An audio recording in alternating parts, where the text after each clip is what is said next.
Hello students, मैं हूं अमन खान और आप सब देख रहे हैं अमन केमिस्ट्री क्लासेस। तो क्या हाल है भाई? सब मज़े में। हम अपना लेक्चर नंबर 4 स्टार्ट करेंगे भाई। उससे पहले अपन अपनी परंपरा को निभाएंगे भाई। रीति रिवाज तो छोड़ ही नहीं सकते भाई, ठीक है सर। तो लेक्चर नंबर 3 में हम क्या पढ़ कर आए थे? लेक्चर नंबर 3 में बड़ा ही इंपॉर्टेंट टॉपिक पढ़ कर आए थे। क्या पढ़ कर आए थे? एलएमए पढ़ कर आए थे। उससे पहले अपन ने क्या देखा था? रासायनिक साम्य देखा था। तो रासायनिक साम्य क्या होता है? जब अभिक्रिया के अंदर rate of forward equal to rate of backward के हो जाए, मतलब कोई भी आपने मान लो मैंने एक रिएक्शन ली A+B, ठीक है सर। तो एक रिवर्सिबल वाला, हाँ भाई बजा ले, तू भी बजा ले, कोई दिक्कत नहीं है। हाँ और बजा, वेरी गुड। C+D, ठीक सर। अरे भाई सांता काट ले, ठीक है सर। एक रिएक्शन ली A और B, C और D, ये अपने क्या होते हैं सर? रिएक्टेंट होते हैं। ये अपने क्या होते हैं सर? ये अपने प्रोडक्ट होते हैं, ठीक। अरे भाई क्या हो गया? सभी हद हो गई। A+B C+D, ठीक सर।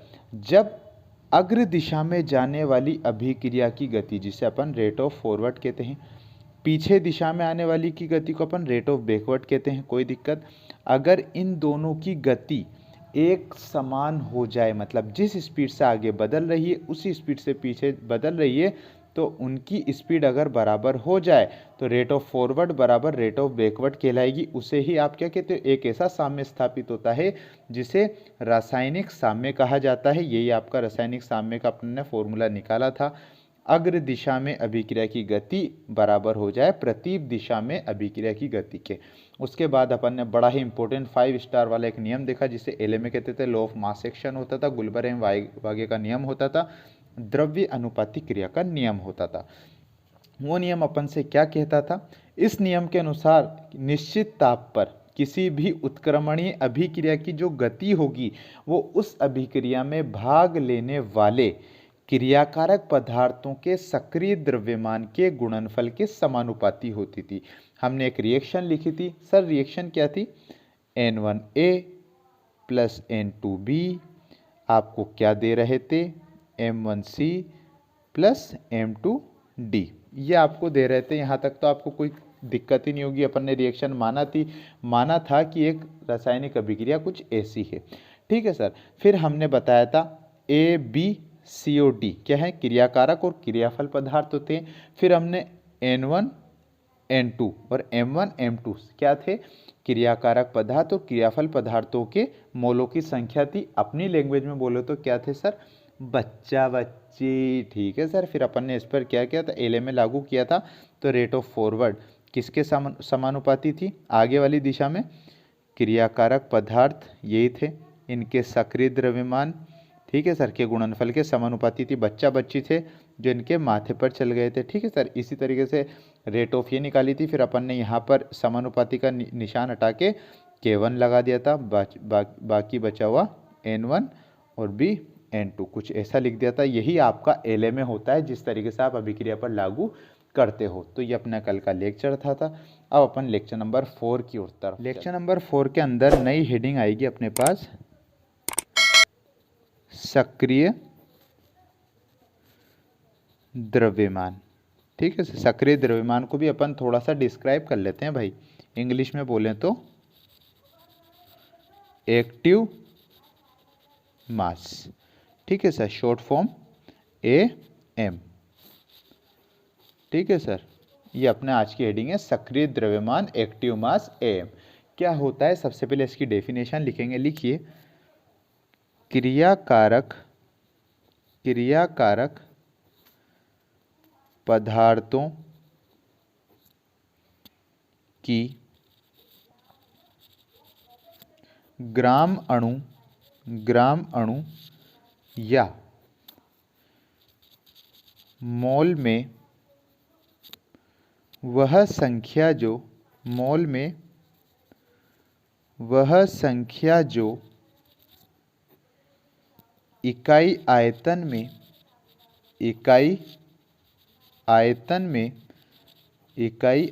में उपस्थित हो सक्रिय सक्रिय द्रव्यमान कहलाती है, सक्रिय द्रव्यमान कहलाती है। ठीक है सर, अंडरलाइन कर लेना सक्रिय द्रव्यमान। क्या लिखा भाई अपन ने, देखिए सक्रिय द्रव्यमान की डेफिनेशन, क्रियाकारक पदार्थों की ग्राम अणु, क्रियाकारक जो पदार्थ होगा उनकी जो क्या होगी, उनकी क्वांटिटी जो होगी वो किस में होगी, ग्राम अणु या मोल में। क्रियाकारक पदार्थों की जो क्वांटिटी होगी, जो संख्या होगी, किस में होगी, ग्राम अणु में होगी या फिर मोल में होगी। क्रियाकारक पदार्थों की ग्राम अणु या मोल में वह संख्या जो इकाई आयतन में उपस्थित होगी। क्रियाकारक पदार्थों की ग्राम अणु या मोल में वह संख्या जो किसमें, इकाई आयतन में उपस्थित हो, सक्रिय द्रव्यमान कहलाती है। ठीक है सर, ये तो सिंपल डेफिनेशन हो गई इसकी। इसके अंदर पहला स्टार पॉइंट देखिए क्या लिखेंगे अपन, लिखिए सर, इसकी इकाई, इसकी इकाई, किसकी इकाई, सक्रिय द्रव्यमान की इकाई क्या होती है सर, मोल बटे लीटर होती है। Very most important star point, इसकी इकाई सक्रिय द्रव्यमान। जब भी अपन आंसर सोल्व करेंगे, सक्रिय द्रव्यमान के ऊपर क्वेश्चन आएगा तो उसका अपन आंसर सोल्व करेंगे तो उसकी इकाई क्या लगाएंगे अपन, मोल बटे लीटर। ठीक है ना सर, क्योंकि मोल में संख्या इकाई आयतन में होता है, तो आयतन तो अपन लीटर में लेते हैं और मोल में संख्या तो मोल, मोल बटे लीटर इसकी इकाई होती है। सेकेंड स्टार पॉइंट लिखेंगे, इसे सामान्यतः, इसे सामान्यतः गुरु कोष्ठक, गुरु कोष्ठक या बड़ा कोष्ठक, बड़ा कोष्ठक या वर्गाकार कोष्ठक, वर्गाकार कोष्ठक से प्रदर्शित, से प्रदर्शित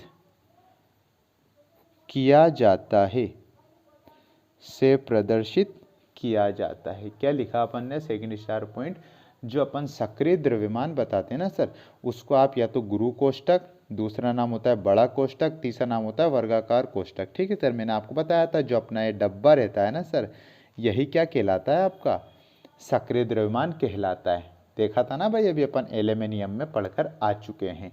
इसे सामान्यतः गुरु कोष्ठक, बड़ा कोष्ठक या वर्गाकार कोष्ठक से प्रदर्शित किया जाता है। थर्ड स्टार पॉइंट देखिए, ठोस अवस्था में, ठोस अवस्था में पदार्थ का, पदार्थ का सक्रिय द्रव्यमान, सक्रिय द्रव्यमान एक इकाई होता है।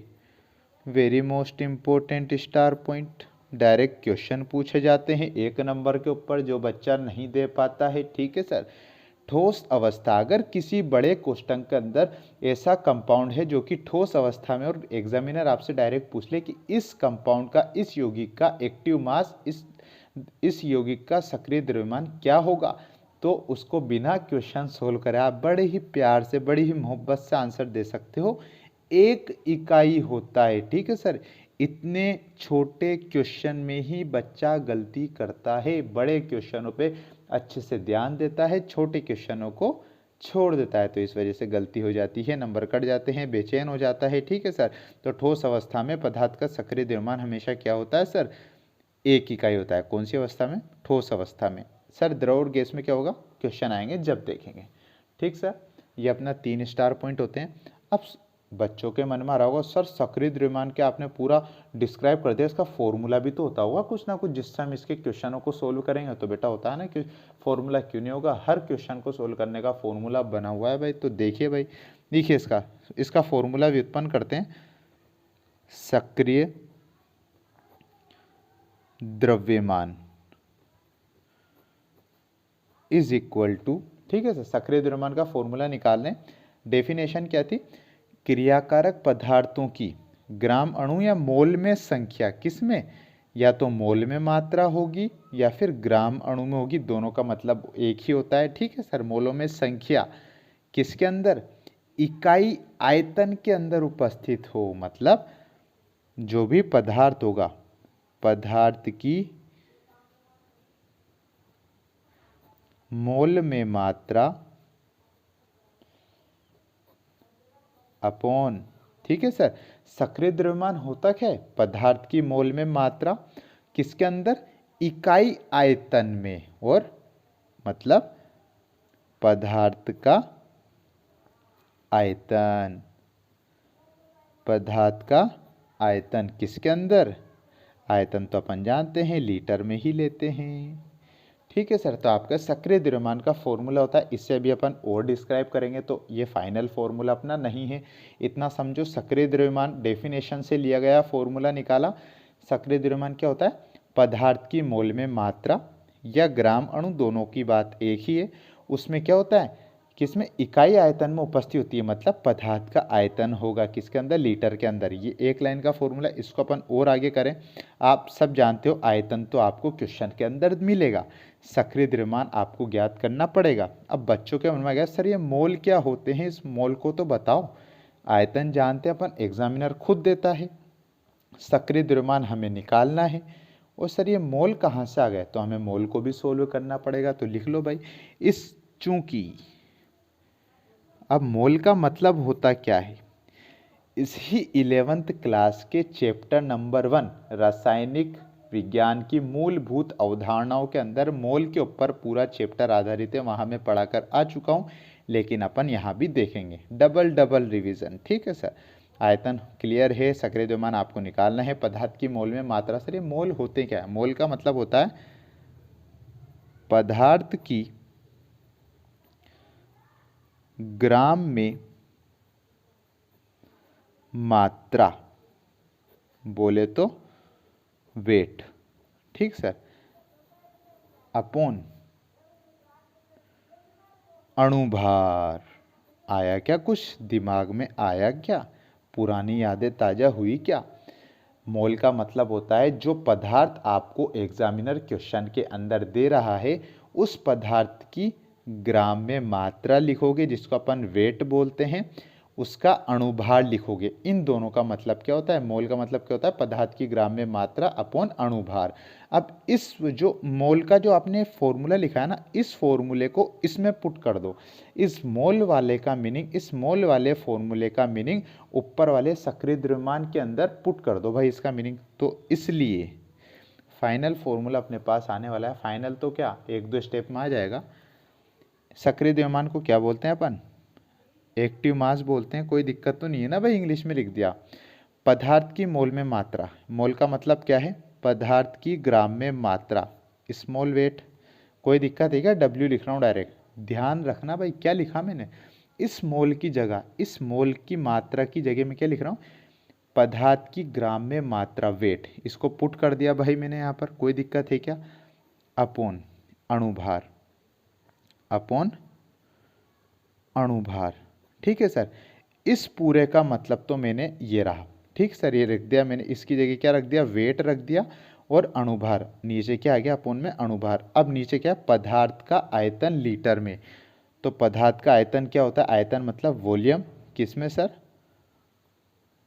लीटर में। कोई दिक्कत है क्या यहाँ तक? एक फॉर्मूला आपके पास निकला, 3 स्टार लगा देना भाई, इस पर कोई दिक्कत नहीं होनी चाहिए, ठीक है सर।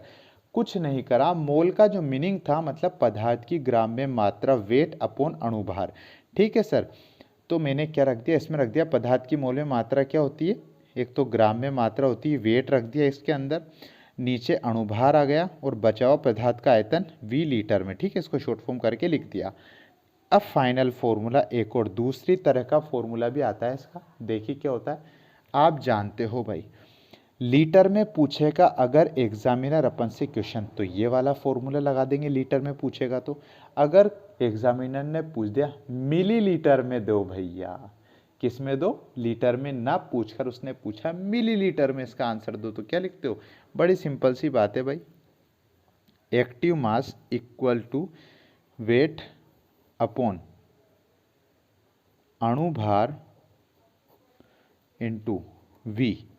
आयतन किस में भाई, मिलीलीटर के अंदर दो। अब मैंने इस लीटर को मिलीलीटर में चेंज कर दिया। अब आपको एक बात ध्यान होनी चाहिए, चूंकि 1 लीटर के अंदर कितने मिलीलीटर होते हैं, सब जानते हैं भाई, 1000 मिलीलीटर होते हैं, जानते हो ना भाई, कोई दिक्कत तो नहीं है ना भाई। 1 लीटर के अंदर कितने मिलीलीटर होते हैं, 1000 मिलीलीटर होते हैं। तो इस लीटर को मैंने मिलीलीटर में चेंज करा, तो 1000 से डिवाइड करूँगा तो क्या चल जाएगा, 1000 कहाँ चल जाएगा सर, ऊपर से आप जानते हो अपॉन में जो डिवाइड होता है वो ऊपर जाके के मल्टीप्लाई हो जाता है, ठीक सर। तो ये आपका दूसरा फाइनल फॉर्मूला आ जाता है। ये पहला फाइनल फॉर्मूला अगर लीटर में पूछे, और ये दूसरा फाइनल फॉर्मूला अगर आपसे मिलीलीटर में पूछे, ठीक है सर। फॉर्मूला एक बार और बता देता हूँ मैं आपको। सक्रिय द्रव्यमान पदार्थ की मोल में मात्रा, पदार्थ का आयतन लीटर में होता है। मोल का मतलब होता है पदार्थ की ग्राम में मात्रा, जिसे आप वेट बोलते हो, अपन अणुभार होता है। इसको मैंने ऊपर वाले फॉर्मूले में पुट करा, तो पदार्थ की मोल में मात्रा की जगह में क्या रख दूंगा, पदार्थ की ग्राम में मात्रा वेट अपॉन अणुभार कर दिया, पदार्थ का आयतन, जो आयतन है वो लीटर में, ठीक सर। ये तो आपको लीटर में पूछेगा तो ये फॉर्मूला लगेगा। कैसे लगेगा, क्वेश्चन अभी आ रहे हैं भाई, इसके आगे क्वेश्चन करके बता दूंगा मैं। और एक्टिव मास जब आपको मिलीलीटर में पूछे तो वेट अपॉन अणुभार इंटू वी एमएल। एमएल आते ही 1 लीटर में 1000 मिलीलीटर होते हैं, 1000 से मल्टीप्लाई कर देंगे तो आपका मिलीलीटर वाला बन जाएगा। तो ये दोनों फॉर्मूले अपन ने सक्रिय द्रव्यमान के व्युत्पन्न कर लिए हैं। अब इन पर कैसे क्वेश्चन एग्जामिनर पूछ सकता है, बड़ी ही रद्दी क्वालिटी के क्वेश्चन होते हैं, देख लेते हैं भाई, ठीक है भाई। बड़ी ही रद्दी क्वालिटी, तो इसको अपन एक नाम देते हैं, बड़े ही घातक तरीके के सवाल होते हैं भाई, बड़े ही भयानक होते हैं। तो कैसे भयानक होते हैं देखेंगे भाई, सक्रिय द्रव्यमान के इतने भयानक सवाल होते हैं, कैसे होते हैं देखिए। क्वेश्चन लिखिए, एक 2 लीटर पात्र में, एक 2 लीटर पात्र में 34 ग्राम NH3, जिसको अपन बोलते हैं अमोनिया, उपस्थित है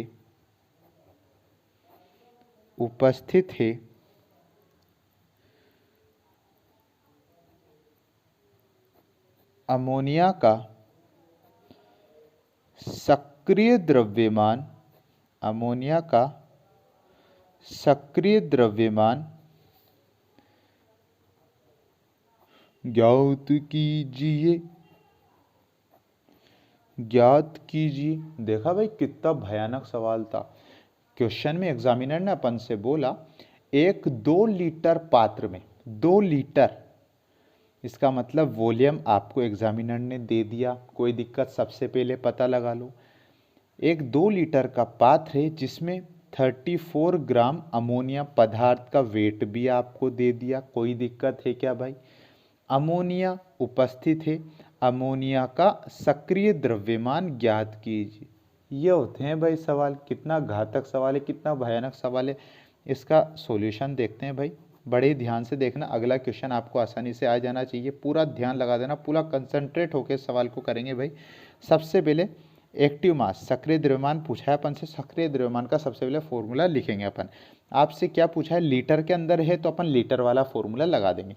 एक्टिव मास का फॉर्मूला क्या होता है, वेट अपॉन अणुभार इनटू सॉल्यूशन का वॉल्यूम, आयतन किसके अंदर, लीटर के अंदर। ये अपना क्या है सर, ये अपना फॉर्मूला है एक्टिव मास, मतलब सक्रिय द्रव्यमान का लीटर वाला। कोई दिक्कत है क्या बच्चा पार्टी यहाँ पर, सर नहीं है, बिल्कुल दिक्कत नहीं है, बहुत अच्छी बात है। सोल्व करें भाई, active mass equal to weight, मतलब पदार्थ की ग्राम में मात्रा, इसका लिख देता हूँ भाई, पदार्थ की, एक तो लिखूँ नहीं तो तुम बुरा मान जाओ, पदार्थ की ग्राम में मात्रा, ठीक है सर। देखो भैया A to Z बता रहा हूँ, इसलिए कोई दिक्कत, कोई गलती नहीं होनी चाहिए। वेट का मतलब क्या होता है, पदार्थ की ग्राम में मात्रा। ग्राम में मात्रा कितनी है सर, दे रखी है भाई, बड़ी मोहब्बत से एग्जामिनर ने बोला, लो आधा काम मैं कर देता हूँ तुम्हारा, 34 ग्राम। वेट की जगह क्या लिख दोगे आप, 34, डिवाइडेड बाय अणुभार। अब यहाँ पिक्चर बनती है आधे से ज़्यादा बच्चों की कि सर अणुभार तो बताया ही नहीं आपने। सबसे पहले अणुभार की जगह छोड़ो, आयतन आपको लीटर में कितना दे रखा है, 2 लीटर दे रखा है क्या भाई, कोई दिक्कत नहीं है। अब यहाँ पर बोला अणुभार क्या है सर, तो मैं बोलूँगा आपसे बेटा अणुभार तो मैंने चैप्टर नंबर 1 जब पढ़ाया था ना, पूरा 2 लेक्चर के अंदर अणुभार को अच्छे से समझाया था, इसलिए मैं अपना टाइम खराब नहीं करूँगा, हल्का हल्का सा हिंट दे दूँगा। तो देखो भाई NH3 क्या होता है, NH3 का अणुभार लिखना है। नाइट्रोजन आवर्त सारणी में कितने नंबर पर आता है, hydrogen, helium, lithium, beryllium, boron, carbon, nitrogen कितने नंबर पर आता है, 7 नंबर पे। इसमें देखो कितने परमाणु हैं, एक तो नाइट्रोजन है और 3 हाइड्रोजन है, 7 नंबर पे आता है नाइट्रोजन। इसको जस्ट आप किससे मल्टीप्लाई कर दो, 2 से मल्टीप्लाई कर दो, बात खत्म। प्लस हाइड्रोजन कितने हैं सर, 3 है।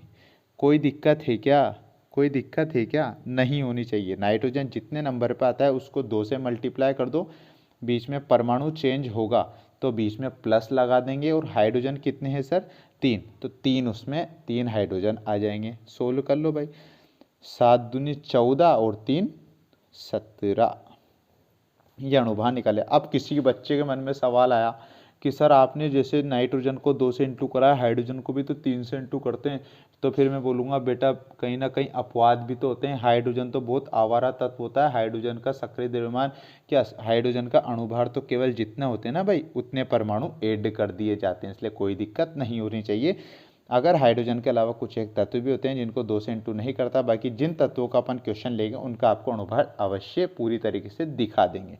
तो नाइट्रोजन 7 नंबर पर आता है, 2 से मल्टीप्लाई करा, परमाणु चेंज हुआ, बीच में प्लस लगाया, 3 हाइड्रोजन 3 प्लस कर दिए, कितना हो गया, NH3 का अणुभार 17 हो गया। ठीक है, कुछ क्वेश्चन तो ऐसे दिखेंगे जिसमें अणुभार एग्जामिनर आपको खुद दे देगा। अगर बड़ा कंपाउंड आ जाता है NH3 से, अगर बड़ा आ गया, ठीक है सर, तो अणुभार आपको खुद क्वेश्चन के अंदर मिल जाएगा। ठीक, तो एक्टिव मास अपन निकालें, पदार्थ की ग्राम में मात्रा, वेट कितना दे रखा है, 34 ग्राम दे रखा है।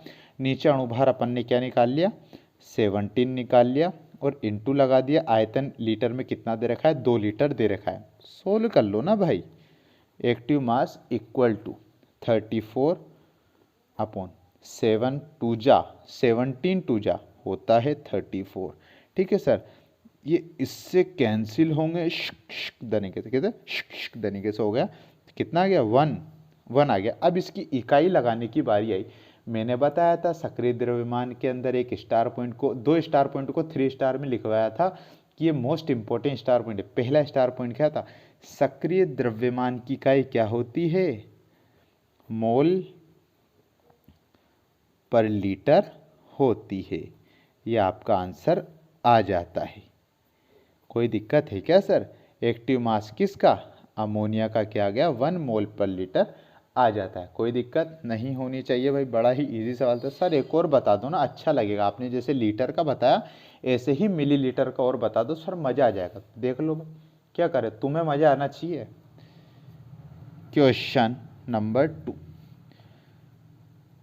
4 ग्राम NaOH, ठीक है सर, 4 ग्राम NaOH